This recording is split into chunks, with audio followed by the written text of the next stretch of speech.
If you haven't heard about Anchor, it's the easiest way to make a podcast. Let me explain. It's free. There's creation tools that allow you to record and edit your podcast right from your phone or computer.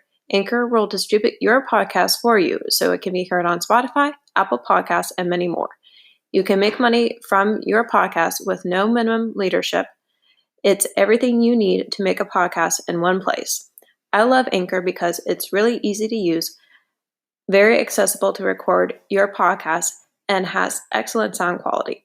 Download the free Anchor app or go to anchor.fm to get started.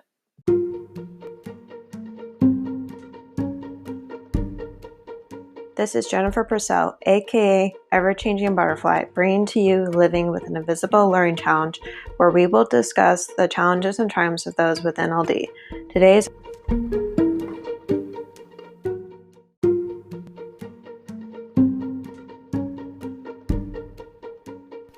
episode will be the final part of Amy's interview. I hope you will enjoy it. Room, how can you know? Mm-hmm. I know, right? Yeah. Yeah, I can agree with you where it's like, I do have better at hearing people as well. And it's like, I think, if like with the only time I have to use like subtitles on things is like if they're talking too quickly. Mm-hmm. Like I know with like YouTube videos or like with the play Hamilton, some of the songs were sung too quickly, and I was like, okay, what did you just say? Yeah, definitely. Like fast speech is like when I need subtitles too, definitely. Yeah. And I know with well, not some videos, but I know with most of the videos on YouTube, you can slow down the speed. But even if I do that, sometimes I still need the subtitles. And I think I am also very empathetic because I do tend to care more about the people that I love and am really close to. And I'm also working on trying to be aware of just like what their face looks like when they are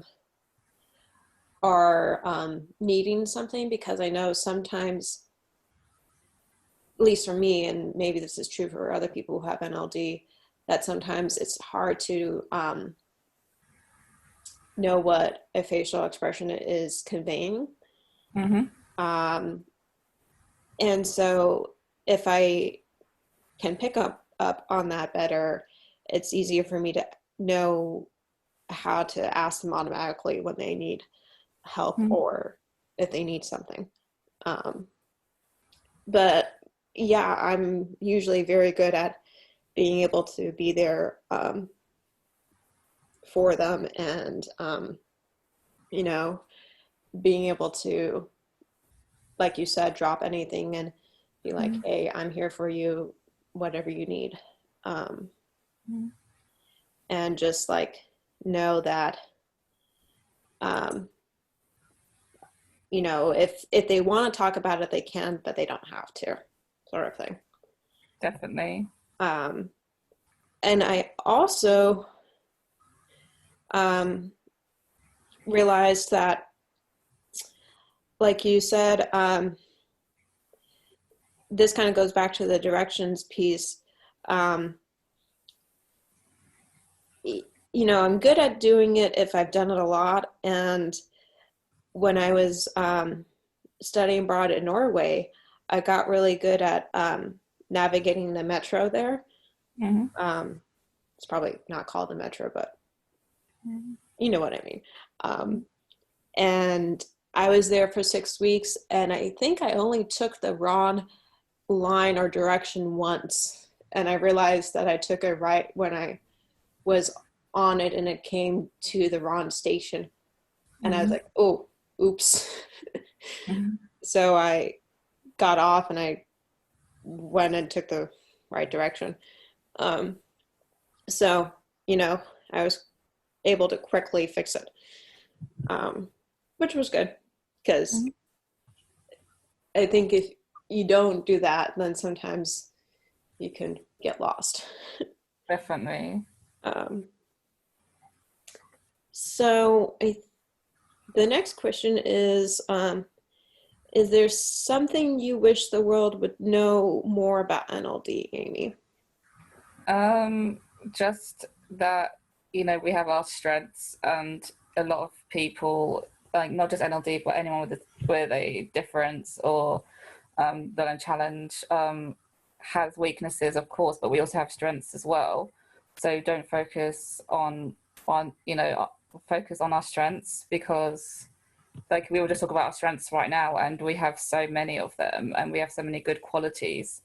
And yeah, we're not exaggerating our things we need help with. We're not stupid or lazy. We have a difference, just like people with a physical difference or disability have. Like invisible disabilities are not taken seriously. Yeah, I would agree with you. The invisible ones tend to be not taken as seriously as they should be. Mm-hmm. And I think that's because they are harder to see and for people to notice. And this definitely relates to autism and Asperger's because they are similar to NLD. And, you know, they're not exactly the same, but they are similar. And I would agree, we're not lazy or stupid. We just have brains that are wired differently than most. And I think that some people, you know, if we're taking longer to process something, they can think that we have ADHD, Mm-hmm. but it's not that. It's just that, we are paying attention. It's just like I said, it just takes longer for us to process something because of the slower processing speed that we have. Um, and I think that people will be able to understand it more once there's more research and information out there for people to um, absorb and use about NLD. Mm-hmm. Um, or, if they have more things like this podcast for them to listen to also, because for me, I've been realizing that the podcast has been helping other people. And I think for me, I initially created it as something to spread awareness about NLD and help educate others. But I don't think I realized it was going to be something that other people with NLD would find. Mm-hmm. And I'm really glad that they did, because it was, they can help them with things that they have challenges with. Mm-hmm. Um, so, do you ever wish you didn't have NLD? Like I think it depends on how my day has went and like what I've done and stuff, and if I've had any triggers. Like if I've had a really good day at work or something, then I don't think about my NLD. But like if I don't know, like something really bad has happened, then I'll constantly think, I don't want this. Why can't I be normal? And I also compare myself a lot to others as well. That's something I have a habit of doing. If I didn't have NLD, how would my life have turned out? Would I have achieved more in my life? Would I be happier? And, you know, would I have anxiety and things like that? And but like we were talking about a lot on so far, if there was more support and awareness for NLD, like I think I wouldn't have, my anxiety wouldn't be as bad. Hmm. Yeah, I can definitely relate to that because I think for me, it's also depends on if the day is good or not. If if it is a good day, I don't think about having NLD. But if, like you said, if I have a trigger or a challenge that I've struggled with come up, it's like, okay, here it is again, and it's like, um, that can be triggering, and it can make it be frustrating. But I also think that NLD has made me good at tackling challenges because I've had so many that I've had to overcome, and it's made me not give up easily. Mm-hmm. Um, and I think you're also right that we wouldn't have strengths that if we didn't have NLD, like the memorizing song lyrics or the TV lines. That you can't have NLD without the strengths or without the weaknesses. You kind of have to have both, unfortunately. And I also forgot to mention, like, people with NLD are very youthful and childlike as well. And obviously, that has its perks, definitely, that we're in touch with our inner child, and, we don't take things seriously like people, in our, like, adults do. Mm-hmm. And that we see the good in things, and, Yeah, I would agree with you where I think we do tend to do that because it's maybe we, like you said, we're in touch with our inner child. And I think I've also read that we tend to be more naive or maybe less experience or just trying to you know we do see the good in other places that maybe people don't see. um so and that I think that's a good thing because then maybe we can point it out to other people. definitely. um so for you, do you ever feel like having NLD is a burden? Yes and no. Not where I work, no, because Mm-hmm. like obviously we've talked about my work and they know how to support me 100%. I'm not a burden to them whatsoever. They see my strengths. They encourage me, and I'm comfortable where I work. So not when it comes to my working life, no, not really at all. My personal life, yes, I sometimes do feel like it's a burden because of like the support I need from my parents. Like even though it's less than what it was like even a few years ago, it's still there.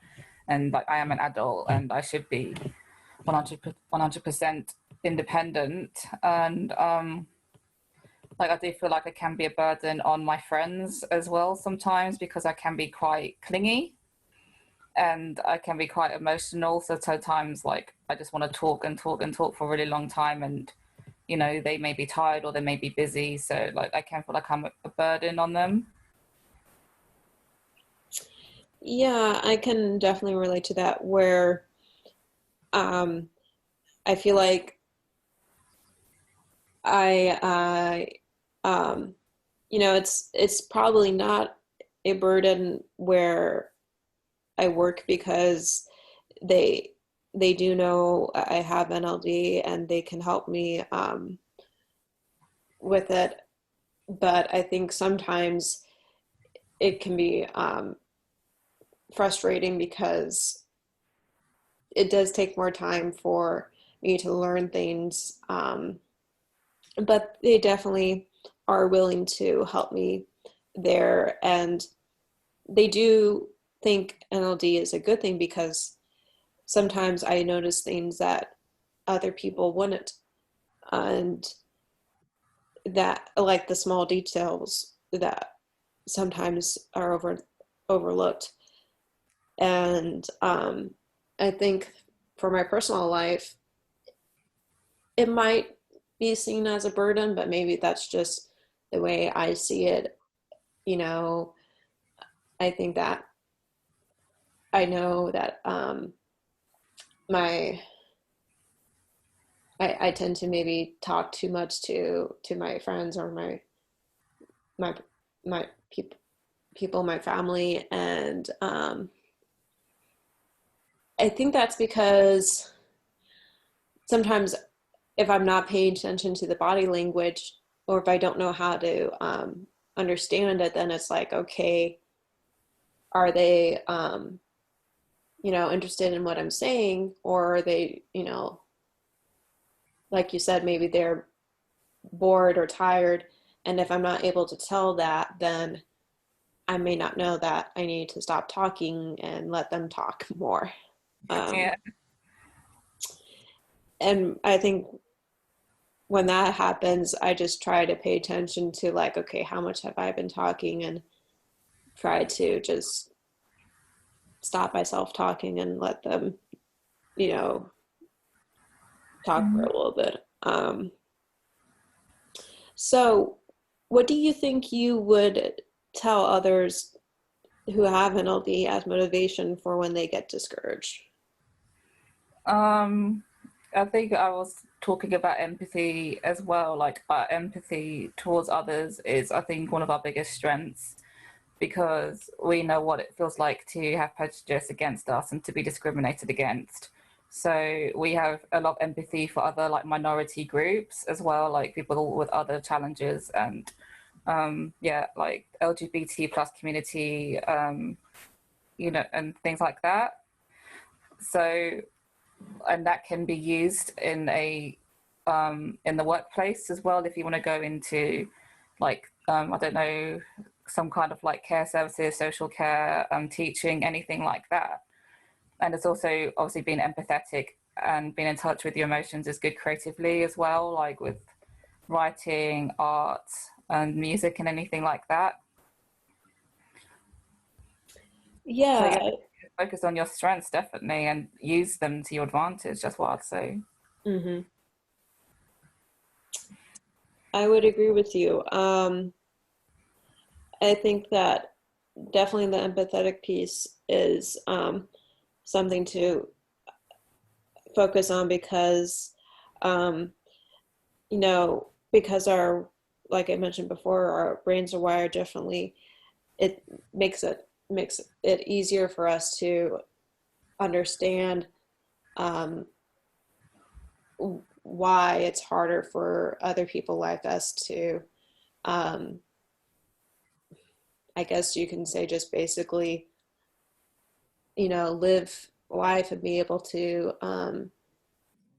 navigate through some of the challenges that they have, um, and be able to be good at something that doesn't come naturally to them. Mm-hmm. Um, and I think also, um, with the expressing emotions, I know for me sometimes it's it's hard for me to turn it off because there was a time in my life where I didn't express emotions a lot, Mm-hmm. and now I'm trying to express them more, and um, I think now that I'm letting myself do that, sometimes it's hard for me to Mm-hmm. know how to control them. But I think that's okay because I'm, just letting letting myself feel them, and if I'm doing that, maybe I'll be able to help other people when they are being emotional too. Um, so I think the next question was, what would you tell people who don't know they have NLD but suspect they might? Like do your research, and I know like there isn't much research on NLD as there is to like other autistic spectrum disorders, but Mhm. I think if you do a lot of more research into the different types of autism, then you'll be able to eliminate them more and go towards more the NLD diagnosis. And yeah, speak to others who have NLD, like listen to your podcast, and like buy books, read articles, and yeah, just keep fighting until you get the diagnosis that you want. And if you are misdiagnosed with something else, like Asperger's, for example, like say, no, I want to be tested again. Like I definitely think I have NLD. Mm. Like, oh yeah, I should have mentioned before. When I told my mum I'd get a diagnosis for Asperger's, this was around the same time we were waiting for my diagnosis. My mom read an article. Mm. Oh yeah, I should have mentioned before. When I told my mum I'd get a diagnosis for Asperger's, this was around the same time we were waiting for my diagnosis. My mom read an article on dysthymia. This is you 100%. Like you've got dysthymia, like you haven't got Asperger's, but then yeah, like I read it as well, and I said, yeah, this dysthymia, like NLD, is definitely me more, and I was happy that I was diagnosed with NLD and not Asperger's. Mhm. Yeah, I think that's good advice because I would I would do the same things. I would listen to research, and I would also listen to that voice that is telling you that there's something different about you than from other people in your life. And I would try to read books about it and listen to um, this podcast or other podcasts that are on it, and just like you said, keep fighting until you get a diagnosis, because like you said, you can be diagnosed with other things like Asperger's or ADHD or autism, and it I think that's because they are similar to NLD. Mm-hmm. um, and uh, I think this is the last question. What is your proudest accomplishment? Going to university and graduating with a 2-1 grade, which is basically a B. Yeah, so I'm really proud, and I'm the first person in my family to go to university. Yeah, I can relate to that as well. I was the first woman in my family to go and graduate from college. I didn't think I was going to get accepted into UC Berkeley. I wouldn't have applied if my brother hadn't encouraged me to. Um, he also went there, and I remember when I got in, I I couldn't believe it. I had to read my acceptance letter twice. I was like, what? Um, and I know it was really hard for me to graduate. It felt like a 4-year marathon. Um, and I think that definitely had to do with the NLD. It Mm-hmm. was that definitely made it harder. But I know that if I didn't have all the help that I had from my family and from the accommodations, it would have been even more difficult. I might not have been able to do it in 4 years. Well done to us, definitely. Yes. And other people who have done it. Yes. um, because I'm I'm sure that there are the people out there like us. Um, and I know you had a question at the end where or I had a question where if there was anything you want to know about me. And so I think you asked, um, do I struggle with following the rules in games, both board games and video games? Um, I think you said that you feel, um, well, actually, I guess you could do the response to that. Yeah, like I really struggle with video games, Mhm. especially like adventure, like quest games, like Legend of Zelda, Final Mhm. Fantasy. I guess like those type of games that I know a lot of people with autism thrive at. They're amazing with video games, and I think that's where NLD is very different to like autism and Asperger's. And like, I just really, really struggle with them. And a lot of people I know love gaming, and they're like, why do you only play things like Tekken and Street Fighter that are basically just button bashing games Mhm. because there's no logic needed in them, there's no problem solving needed in them. So yeah, I was wondering if you struggle with video games as well. Well, I think the only video games I've played, I haven't played Zelda, but I know my brother has. And it seemed pretty easy for him to do it, but I also remember him having some challenges with some parts of it where, like, if he, you know, I think there were some amounts of lives you had in that game, and if you lost all of them, you had to start over. Mm-hmm. Um, and I remember him having to start over several times with some pieces of it. And I think that might have to be when he was trying to um, fight against one of the bosses. Um, but this was a while ago, so I'm not remembering which boss it was. Um, but I know for me, the games I played were Mario Party or Mario Kart. Yeah, Mario Kart. Yeah, I love that game Yeah, me too. because there's And no problem solving. That's why. yeah, um, or like Super Smash Bros. Mm-hmm. Yeah. Um, and for whatever reason, I was actually pretty good at using the joystick. Mm-hmm. Um, and remembering rules, but maybe that's because I did it. It was almost like a routine where me and my brother and his friends would play a lot growing up, and so I think because we did it frequently, um, it was easier for me to do. I think maybe if it was, like I said before, if it was a new task or a new game, it might be harder for me to learn. Mm-hmm.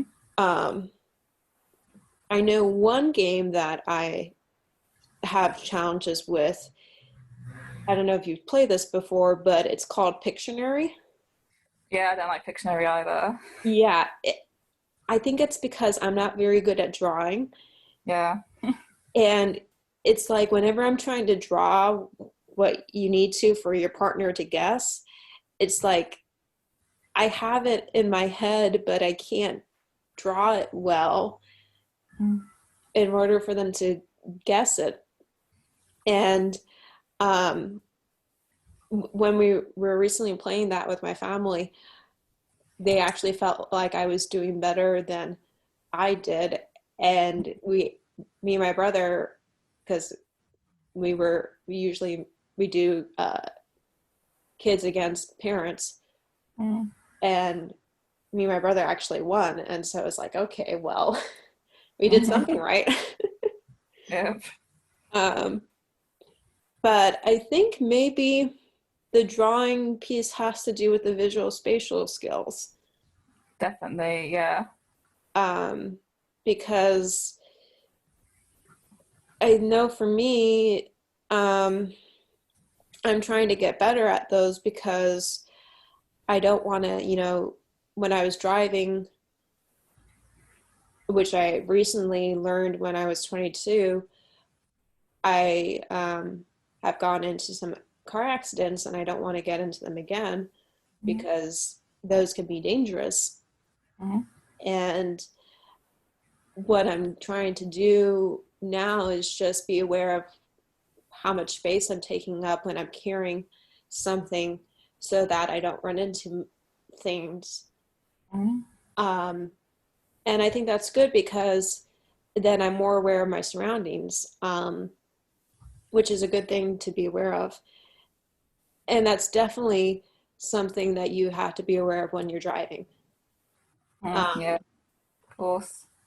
And I think when you're driving, it's, at least for me, I know it's challenging because you have to be aware of your surroundings, and there's so many tasks. It's like, okay, I'm scanning and I'm looking at my mirrors, and it's like, making sure your mirrors are at the right position so you can see everything. Um, and making sure you're not going over the speed limit is one thing too.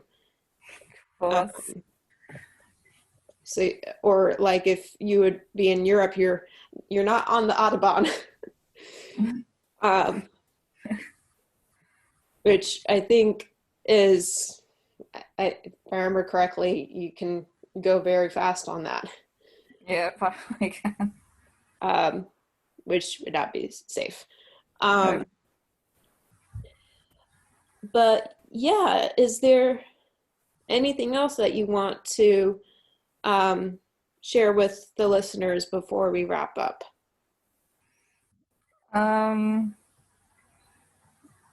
like keep fighting for us, guys. Like to get back into the DSM, and um, yeah, keep fighting for your accommodations at school, uni, work, wherever it is, and spread the message of that.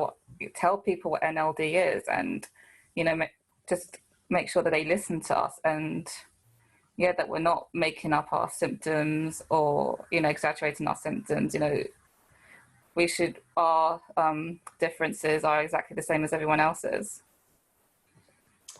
I would agree with you that we definitely need to keep fighting for people who have NLD and other learning challenges that aren't as well known as Asperger's or autism, Mm-hmm. and be able to get the help that we need by getting NLD back on the DSM, because once it's on there, people will know that it's a disability or learning challenge and know that we're not making up the challenges that we struggle with. Mm-hmm. Um,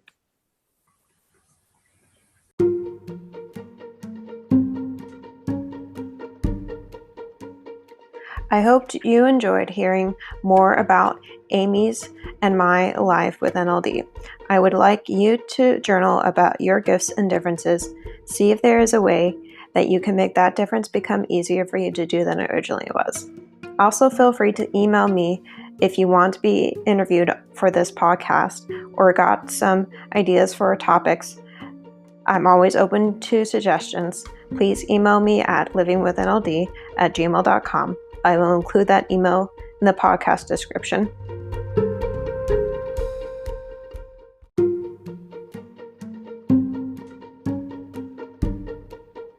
Talk to you next Friday.